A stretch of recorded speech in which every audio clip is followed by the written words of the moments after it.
এটা মানুষের তৃণমূল কংগ্রেসের ওপর ভরসা করেছে, মমতা ব্যানার্জির ওপর ভরসা করেছে এবং তার সঙ্গে অভিষেক বন্দ্যোপাধ্যায়, এদের ম্যাজিক এবং তারা যে মানুষের পাশে আছেন সবসময়।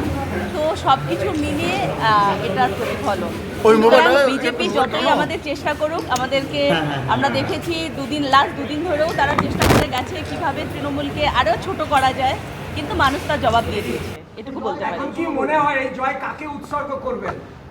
আমি আমার কনস্টিটুয়েন্সি মানে বর্ধমান পূর্বের সমস্ত লোকবাসীকে আমি এই জয় উৎসর্গ করতে চাই এবং তার সাথে আমার পরিবার এবং সকলে যারা আছেন, নেতৃস্থানীয় যারা রয়েছেন, আর সর্বোপরি আমাদের দিদি, সকলের প্রিয় দিদি মমতাদি, অভিষেক বন্দ্যোপাধ্যায়, সকলের সাথে আমি এটা ভাগ করে নিতে চাই। প্রথম কাজ কি হবে? আর আপনাদের সাথেও। আপনার প্রথম কাজ বলেছিলেন যে স্বাস্থ্য এবং শিক্ষার উপরে নজর দেবেন, এবার কি বলবেন যদি সংসদে যান? এই কথা বলেছিলেন।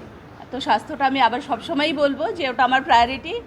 আমি চেষ্টা করব সেই জায়গাটাকে আরেকটু ভালো জায়গায় নিয়ে যাওয়ার, এবং যে যে জায়গায় প্রবলেমগুলো আছে সেগুলো আমি অনেকটাই দেখেছি, কিছু কিছু জায়গায় সমস্যা রয়েছে সেইগুলোকে দেখা, এবং প্রত্যেকটা অ্যাসেম্বলি ওয়াইজ যাদের যা সমস্যা আছে সেই সমস্যাগুলো ধরে ধরে আমি কাজ করতে চাই। পরাজিত প্রার্থী বিজেপির অসীম সরকারের উদ্দেশ্যে কি বলবেন?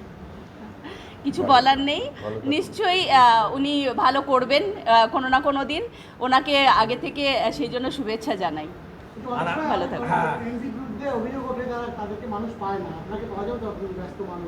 আপনারা থাকবেন তো, আমিও আছি, আপনারা দেখবেন আগামী 5 বছর আমাকে দেখতে পান কি পান না, সাধারণ মানুষও বলবে। আমি এটুকু বলতে পারি, আমিও পালিয়ে যাচ্ছি না, আপনারাও পালিয়ে যাচ্ছেন না, সুতরাং আমি যদি পালিয়ে যাই আপনারা ধরবেন আমাকে। Thank you. আপনিও পূর্ব বর্ধমানের সমস্ত সাংবাদিকদের পক্ষ থেকে আপনাকে ধন্যবাদ জানাই। অনেক